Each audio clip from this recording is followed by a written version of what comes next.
Here's how to move objects in CapCut.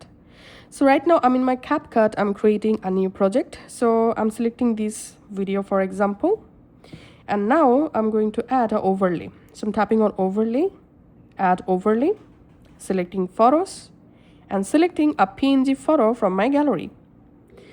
As you can see, the overlay successfully added. Now I'm just resizing this overlay and putting it here. Now I will move this object. To do it, first of all, I'm going to resizing this image clip. Okay, we need to select the object, which object we want to move.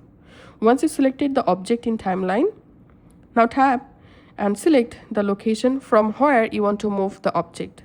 So for example, I want to move the object from this part.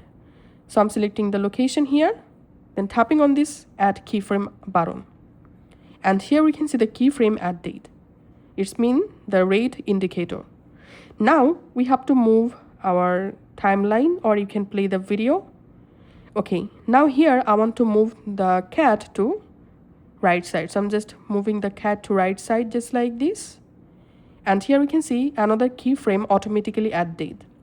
And now I'm moving the timeline a little bit. At this point, I'm going to move the cat here, and I'm going to rotate the cat, and I'm going to make it small.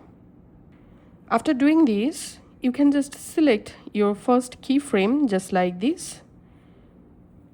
So just select your first keyframe, then tap this little curve icon. And now to make the movement smooth, you can add ease in effect, or you can just add the ease out effect. Then tap on done. Now let's play our timeline. And here we can see my object is now moving.